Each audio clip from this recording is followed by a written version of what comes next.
Up next, the murder of a rich husband. Police find a rotting dead body in the middle of the woods. Is the wife to blame?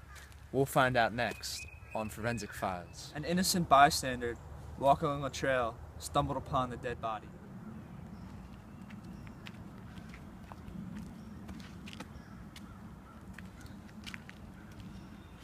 Hello? Alright, I'll go check it out now. We got a murder. I'm gonna go investigate it now.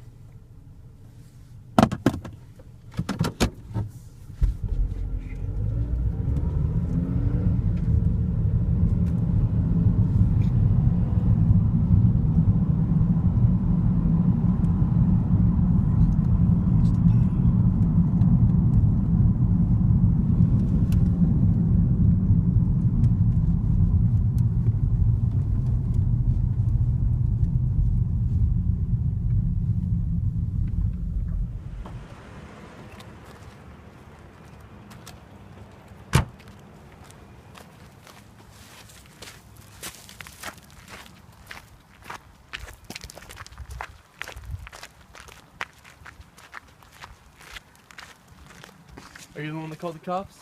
Yeah, he's right there.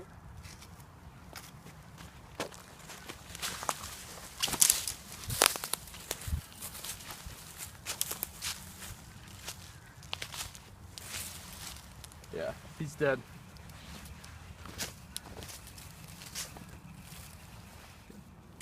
Ron investigated the scene for possible evidence that would lead to the killer.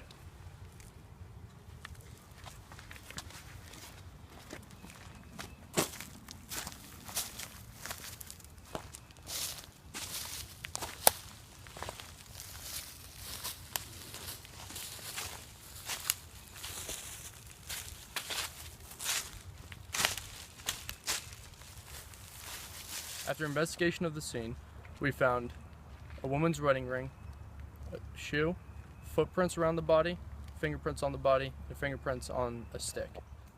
We're going to send the evidence to the lab to get analyzed. At the lab, forensic scientist John Smith performed a DNA test on the blood that was left on the murder weapon. The results matched the DNA of Jack, but no DNA was found that could possibly be linked to the killer. The shoe prints found at the scene were also analyzed. A plaster cast was made, but the owner of the shoes could not be determined since they were a popular shoe brand. Also, they had no distinct marks separating them from other shoes. Forensic scientists were also able to pull fingerprints off of the murder weapon using iodine fuming.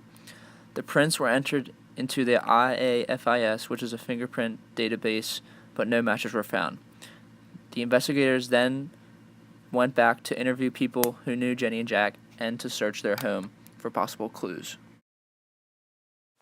After searching Jenny and Jack's home, the police found this folded up picture of Jenny's hand with a ring on it.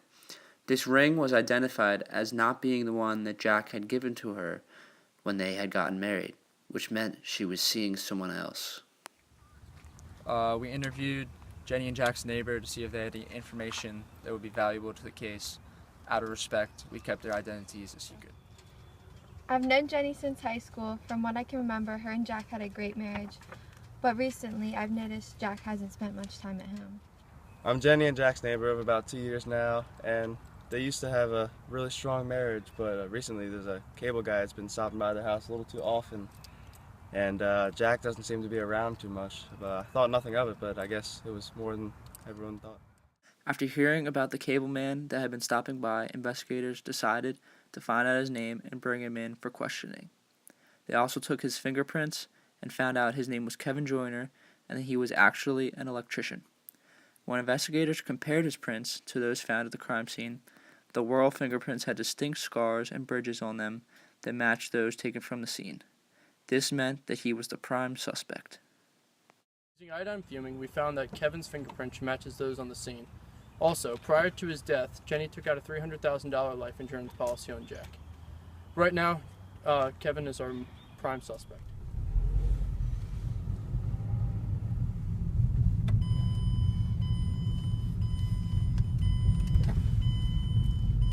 Look, there they are.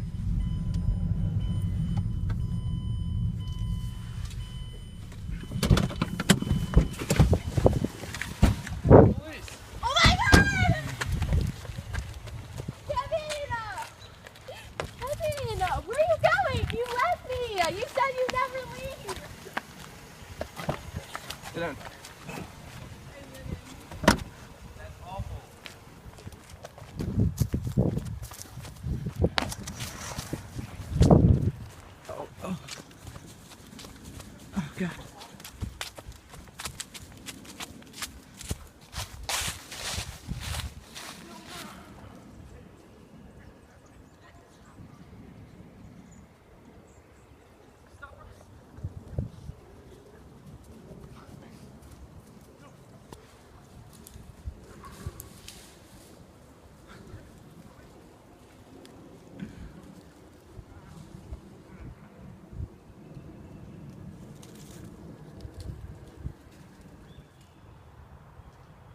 One day, Jenny and Jack were walking through the woods.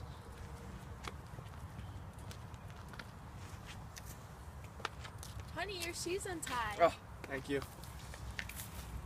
Kevin came out from behind and slammed Jack over the head, making him stumble. At the same time, Jenny lost her ring. As Jack stumbled down the steps, Kevin repeatedly hit him. Go, Kevin, go! Kill him!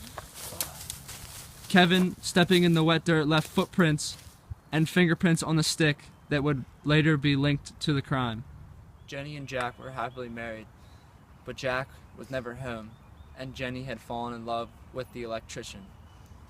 They both came up with a plan to kill Jack and then escape so they can love each other forever. Kevin was found guilty of the murder of Jack and faces life in prison without bail. Jenny, as his accomplice, also faces jail time. She was sentenced to 50 years in a federal prison.